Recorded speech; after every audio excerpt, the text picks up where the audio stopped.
Bonjour, bonjour, na balandi nyonso ya émission na biso Diaspora Debout partout na mokili mwimba. Bisika nyonso bozwami topesi bino bambote na peuple congolais en général, bambote na bana nyonso ya Diaspora Debout. Bambote na bino nde toye na lombango tosolola na citation oyo za koleka na mboka na biso lelo oyo balingi babeta biso peuple congolais coup d'état. Basala na président ya république oyo biso topona oyo biso tosutenaka oyo biso tozali tango nyonso ko soutenir ye po akokisa makanisi ya malamu oyo yaza nango pona mboka na biso akokisa misala oyo aza kosala ya kitoko pona peuple congolais kasi banguna ya Congo balali te. Banguna ya Congo baza ko sala tango nyonso ba complot baza kokende kokutana butu biso tolali bango bazolala te lokola bandoki bazokende kosala ba complot contre la République démocratique du Congo. Yangwana toye na lombango po tobenga peuple congolais totelema peuple congolais tolala te peuple congolais tozala lisu likolo ya lisu toyeba ko surveiller pe ko protéger pouvoir na biso. Tala bana mboka oyo banguna ya République démocratique du Congo, banguna ya président, banguna ya peuple congolais, tala basangani, balobi, baboto la pouvoir ya peuple, balobi, bakwe sa président république, oyo tobengi na kombo ya Fachi Beton, complot eleki makasi pe complot oyo ebanda kala. Yango tozo senga na peuple congolais, biso nyonso, tosanga na lokola mutu moko, pe biso nyonso, tozala na sima ya mwana mboka oyo asimbi bendele oyo azali na changement ya mboka na biso na maboko oyo aza na vision ya kolongola mboka na biso na pasi komema mboka na biso na likolo kokomisa mboka na biso pays développé parmi ba pays développé ya monde oyo aza kolongola soni ya peuple congolais mwana mboka Fachi Beton oyo biso to soutenaka. Tala banguna bazolala te banguna bazoluka basala coup d'état. Tomoni na chef oyo ya sécurité ya présidence oyo tobengi na kombo ya François Beya pardon François Mwamba te mais François Beya. Tala lelo ba interpellé na ANR pona complot oyo bakotaki nzoka François Mwamba noki pembe na Fachi po ateka kabadiske na Kingakati ateka kabadiske na Katanga epa Moïse Katumbi baza na complot oyo basangani po bakuisa ezali président république Félix Antoine Tshisekedi mais bayeba kiteke président Félix asi akaba mboka Congo na maboko ya Nzambe. La République démocratique du Congo Félix asi akaba na maboko ya Nzambe. Abenga Yesu Masiya yende azala roi ya Congo. Yango nyonso oyo banguna bakosala ekosimbaka te. Biso tozo sambela bango bazokende kota ndaka banganga. Bazokende kota na ba science. Bazokende kosala ba écartation ba cérémonie butu po baluka. Bazongisa molili, bazongisa peuple congolais na esclavagisme lisusu. Po mboka na biso développer te. Pombo na biso progresser te, pombo na biso ebima na pauvreté te, misala na bango. Yango moni baza ebele bapesi bango ba mission, ba misala basala pona ko développer mboka na biso kasi bazo détourner ba mbongo po baza na posa mboka Congo développer te, po baza na posa ya mboka Congo évoluer te. Parce que par rapport ya ba maison bazali na ba science occulte nde kuna bazo pesa bango ba autorisation nde bazo kokoisa bazo pesa bango ba mission bazo loba na bango ba bongisa mboka te basala misala oyo président Fachi azo tinda bango basala te basala makambu pona intérêt ya peuple congolais te baluka tango nyonso ba étouffer misala bayi baba détourné pour peuple congolais alela ayi na président Félix Antoine Tshisekedi. Lelo to timbeli bango François Beya aza interpellé na ANR aza parmi ba infiltré, parmi ba traître, oyo baza na ba proche ya président république, oyo batekaka disque na banguna, baza soutenir na quelques ba président ya pays africain, pe na communauté internationale, ba impérialiste, ba occidentaux, ebele baza na sima na bango.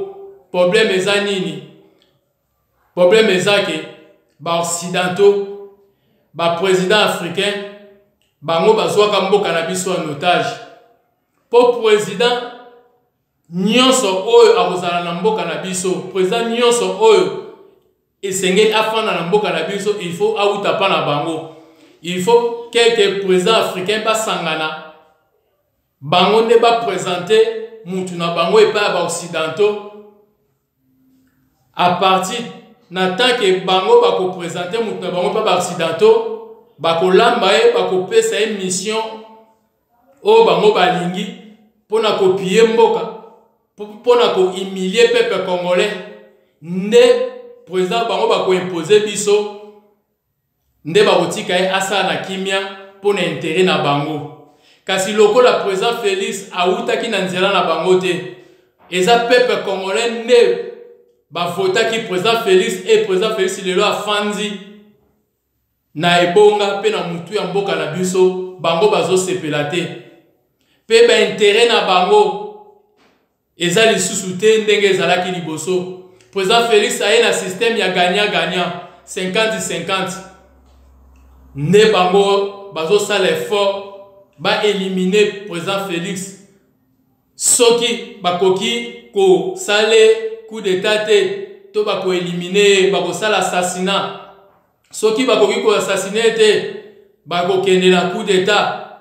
Nde loko bango bazo luka. Po ba yebi na moyen élection, président Félix aza na diversité oya ko battre. Président Félix aza na montute, aza na diversité. Na koto na biso na IDPS, na opposition, na wapi soki wapi, auta libanda na diaspora, to na Kinshasa, to na ba province nyonso. Président Félix aza na diversité oya ko battre. Ne bango ba kota ba kopi wa bige soto bito zela élection 2023 to ko perdre na biso, to ko échouer. Parce que le président Félix aza l'homme le plus populaire. Aza au moins na 80-90% un peuple congolais na simanae. Donc muta ko battre azate. Yango moni bazo kota ba complot butu baza ko sangana, baza ko luka moyeni ba assassiner to ba sale coup d'état. Kasi Congo eza na maboko ya Nzambe. Tikana révélé bino loko moko batu mingi bayebaka te. Président Félix azali mwana papa Etienne Tshisekedi wa Mulumba, o azali super héros national ya mboka na biso, azali père de la démocratie ya mboka na biso République démocratique du Congo. Ne Félix Antoine Tshisekedi abima na sima mu Congo na ye, azali fils na ye biologiquement, pe azali fils na ye politiquement na politique. Soki boye na lolenge ya politique, président Félix aza déjà calé, aza béton boko kaete.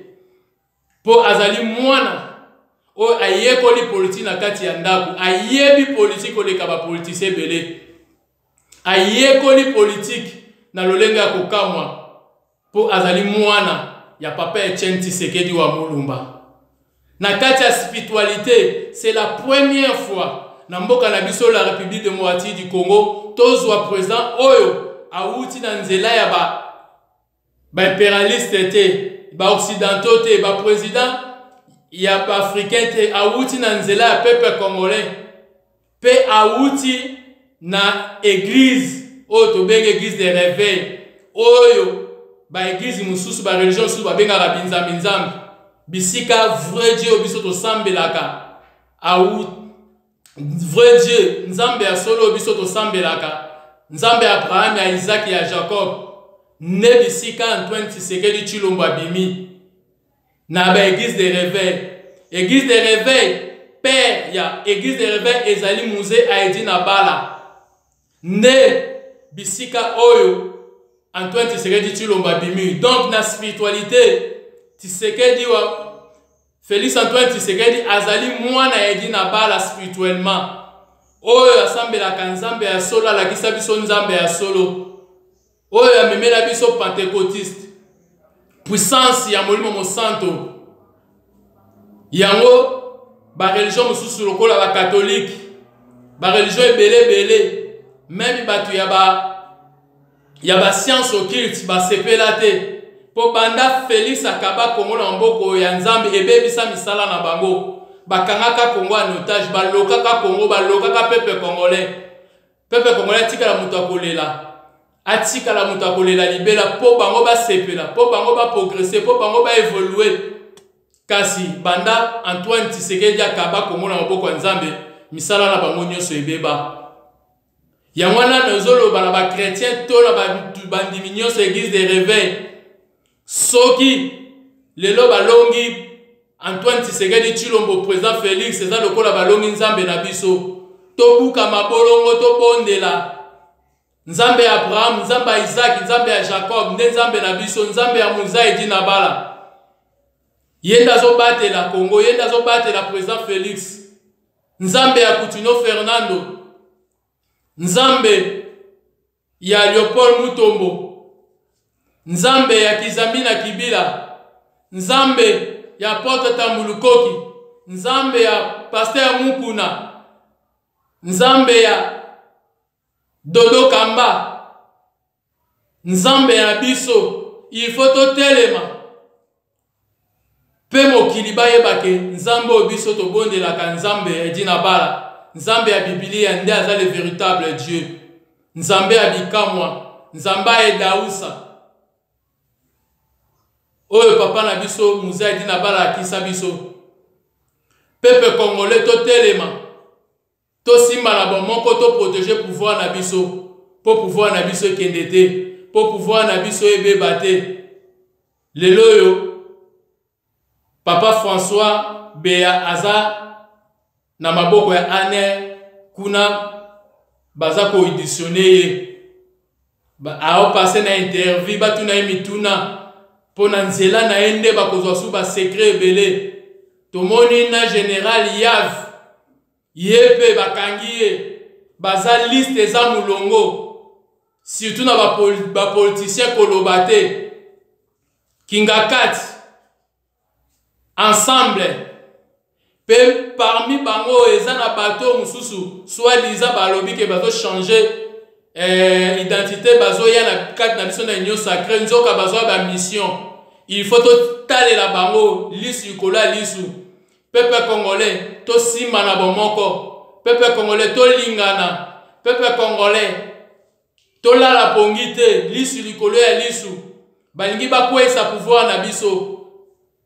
to lembate to telema to na senga na peuple congolais même ya diaspora même na kati ya Congo na Kinshasa to na ba province partout ozali to telema lokola moto moko pe to soutenir mwana mboka Antoine Tshisekedi mais le bisibino ke président Félix azali protéger na nzambe ya Edina Bala nzambe ya Abraham nzambe ya Isaac nzambe ya Jacob toko ki sa masonité parce que Bible le Bible on nyonso batia confiance et pas nzambe ba ko sa makasonité ba on nyonso ba obelela koma nzambe ba ozala jamais confondu peut jamais tozala confondu ya solo tozali balongi ya solo boya na butu boya na moi projet na bine ko simbate et ko échouer peuple congolais Félix Tshisekedi aza mwana mboka waza bénédiction pour na mboka na biso na pesi bambote na peuple congolais partout na mokili mobimba vive